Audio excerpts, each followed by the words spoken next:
We have to show that the following equation holds true if z times x plus y equals to x squared plus y squared. So let's begin. So here we are given that z equals to, so we're going to divide both sides of this given equation with x plus y equals to x squared plus y squared divided by x plus y. So let's label this as equation number 1. Now we will take the partial derivative of our value z with respect to x. That means we'll have to take the partial with respect to x of x squared plus y squared divided by x plus y, which will be equals to. So here, to find out the partial derivative, we'll have to apply the quotient rule. So let's use the quotient rule. In the denominator, we have x plus y whole squared. Now we'll start with we'll have x plus y, so this will get multiplied to partial with respect to x of x squared plus y squared minus x squared plus y squared will then be multiplied to partial with respect to x of x plus y. So this gives us x plus y multiplied to partial with respect to x of x squared plus partial with respect to x of y squared minus x squared plus y squared. So this will get multiplied to partial with respect to x of x plus partial with respect to x of y. Right. Whole thing divided by x plus y whole square. So let's simplify the numerator. So we have partial of z divided with respect to x. So this will be equals to x plus y will now be multiplied to partial of x squared with respect to x. So that's 2x plus partial of y squared will be simply 0 because y will be treated as a constant whenever we're taking its partial derivative with respect to x, minus x squared plus y squared times partial of x with respect to x will be 1 plus partial of y with respect to x will be 0, whole divided by x plus y whole square. Further simplification will give us, so we have 2x multiplied to x plus y, so we have 2x squared plus 2xy minus x squared minus y squared divided by x plus y whole square. So this is going to give us x squared plus 2xy minus y squared divided by x plus y whole square. So we have obtained the value of partial of z with respect to x. So we're going to label this as equation number 2. Now that we have partial of z with respect to x, our next task will be to find out partial of z with respect to y. For that, let's again begin with equation number 1. So here we have z given by x squared plus y squared divided by x plus y.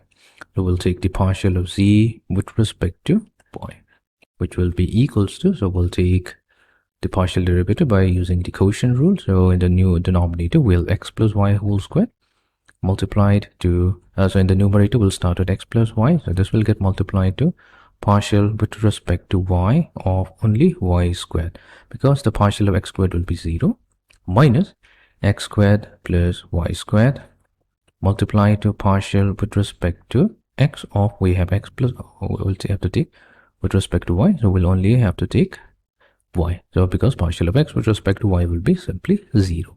So this gives us 2y multiplied to x plus y minus x squared plus y squared, whole thing divided by x plus y whole squared. And this after simplification we get y squared plus 2xy minus x squared divided by x plus y whole square. So we have obtained partial of z with respect to y as well. Right. So let's use, this will be number 3. So we'll now use 2 and 3. So we'll start with the left hand side of the expression. We have partial of z with respect to x minus partial of z with respect to y. We'll square it later on. First simplify it. So here we have a common denominator, which is x plus y whole squared. So we can simply combine the numerator. That gives us x squared plus 2xy minus y squared minus y squared minus 2xy plus x squared. The negative 2xy and positive 2xy gets cancelled, and this leaves us with 2 times x squared minus y squared divided by x plus y whole squared. We know that x squared minus y squared, that's an identity, which is 2 times x minus y multiplied to x plus y divided by x plus y whole squared. So we have 1x plus y and 1x plus y from the numerator and the denominator factoring out, which leaves us with 2 times x minus y divided by x plus y. So when we square it, so we'll have partial of z with respect to x minus partial of z with respect to y. On squaring gives us 4 times x minus y divided by x plus y whole squared. Now we'll start with the left hand side, and we'll show that this value is also equals to 4 times x minus y over x plus y squared. Let's do that as well.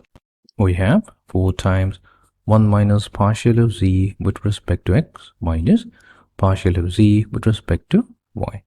So that will be equals to 4 multiplied to 1 minus a partial of z with respect to x will be x squared plus 2xy minus y squared divided by x plus y whole squared minus partial of z with respect to y, which is y squared plus 2xy minus x squared divided by x plus y whole squared.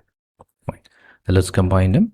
We have a common denominator, so that will be x plus y whole squared. In the numerator, we have x plus y whole squared minus x squared minus 2xy plus y squared minus y squared minus 2xy plus x squared. Yeah. Negative x squared and positive x squared, positive y squared and negative y squared, this gets cancelled, and we have 4 times x plus y whole squared